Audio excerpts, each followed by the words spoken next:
जंगल में उस दिन भयानक शीतलहर का कहर टूट पड़ा था। दूर दूर तक फैला जंगल बर्फ की मोटी चादर में कैद हो चुका था। तालाब जम चुके थे, पेड़ों की डालियों पर बर्फ की परत जम गई थी और ठंडी हवा ऐसे लग रही थी मानो हड्डियों को चीर रही हो। उसी जंगल में एक महान तपस्वी उल्लू भी रहता था। हे भगवान, मेरे 100 साल के जीवन में मैंने ऐसी ठंड कभी नहीं देखी। अगर हमने जल्दी कोई गर्म जगह नहीं मिली तो हम सब बर्फ की सिल्ली बन जाएंगे। वो बूढ़े तपस्वी ठंड से कपकपाए जा रहे थे। मम्मा, मुझे बहुत ठंड लग रही है। मेरे पंख सुन्न हो गए हैं। मुझसे हिला भी नहीं जा रहा है। हाँ मम्मा, मुझे भी रजाई चाहिए। मेरे बच्चों, सिर्फ रजाई काफी नहीं होगी। यह हवा तो घोंसले की आर पार जा रही है। अगर हम यहाँ रहे तो सब जम जाएंगे। हमारे पास वक्त बहुत कम है। यह खुला घोंसला अब सुरक्षित नहीं। हमें तुरंत कोई बंद और गर्म जगह ढूंढनी होगी। मुझे अभी निकलना होगा। रानू किसी तरह उड़ते उड़ते एक खेत में पहुंची। यहाँ उसे एक विशाल सूखी लौकी पड़ी दिखी। अरे वाह, इसका खोल तो बहुत मोटा है। इसके अंदर हवा नहीं घुस सकती। ये तो ठंड में हीटर जैसे काम करेगा। रानू ने लौकी को उठाकर झाड़ी के नीचे ले आई, अंदर के बीज निकाले और छोटा सा घर बना दिया।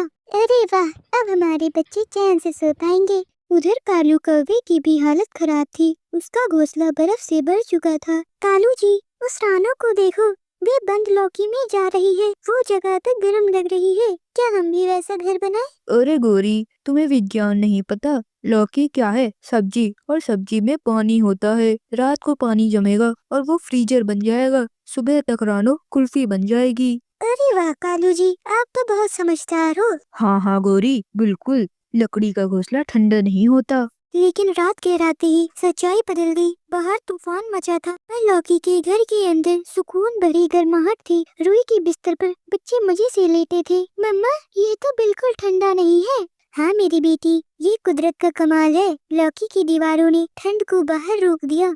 उधर कालू के घोंसले में बर्फ जम गई थी। गोरी कभी अकड़ी जा रही थी। कालू जी, मुझे रानू के घर जाना है। वहाँ से गर्म भाप आ रही है। क्या? यह नहीं हो सकता। मैं वो घर उससे छीन लूंगा। भागता हुआ कालू लौकी के घर के पास पहुंचा।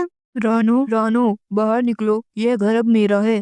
कालू भैया, बाहर बहुत ठंड है। हम बाहर नहीं आ सकते। अगर तुम प्यार से नहीं मानोगी तो मैं तोड़ दूंगा। कालू डंडा लेकर लौकी का घर तोड़ने लगा। रुक जाइए कालू भैया, अगर घर टूटा तो न आप बचेंगे न हम। गोरी को बात समझ आ गई। कालू जी, ये सही कह रही है। दोनों लोग, कालू और गोरी, सूखी घास में बैठ गए। लेकिन ठंड और बढ़ गई। रानो बहन, मुझे माफ कर दो। तुम्हारा घर सच में गर्म है। मेरी मदद कर दो। रानू के घर में जगह कम होने के कारण उसने उन्हें अंदर नहीं बुलाया, लेकिन अपनी पुरानी रजाई और गर्म रुई बाहर दे दी। कालू भैया, घर की दीवार से सटक कर बैठ जाइए, हवा नहीं लगेगी। और ये रजाई ओढ़ लीजिए, ये आपकी मदद करेगी। सुबह सूरज निकला तो जंगल चमक उठा। तूफान थम चुका था। कालू गोरी रजाई में सुरक्षित थे। उसी वक्त वो तपस्वी उल्लू बाबा आए। बाबा, मुझे सूरज से ज्यादा गर्माहट रानो की दया में मिली है। अगर रानो मेरी मदद ना करती तो हम दोनों आज का सूरज ना देख पाते। याद रखना कालू कौवे, ताकत से घर छीना जा सकता है, लेकिन सुरक्षा और सम्मान बुद्धि और प्रेम से मिलता है। रानू ने कुछ सूखी लकड़ियाँ और रुई उठाई और कालू की तरफ बढ़ा दी। कालू भैया, तूफान तो चला गया, लेकिन सर्दियाँ अभी बाकी हैं। चलिए, हम सब मिलकर आपके लिए भी एक ऐसा ही मजबूत घर बनाते हैं। अब से हम पड़ोसी की तरह नहीं, एक परिवार की तरह रहेंगे। उस दिन जंगल में सिर्फ बर्फ नहीं पिघली थी, बल्कि कालू के दिल का घमंड भी पिघल चुका था। इस कहानी से हमें सीख मिलती है, जो अपनी समझ और दया से काम लेता है वही असली सुरक्षा पाता है। दूसरों का हक छीनने वाला अंत में मुसीबत में पड़ जाता है। तो प्यारे दोस्तों, हमारी कहानी को लाइक और चैनल को सब्सक्राइब करें। आपका धन्यवाद।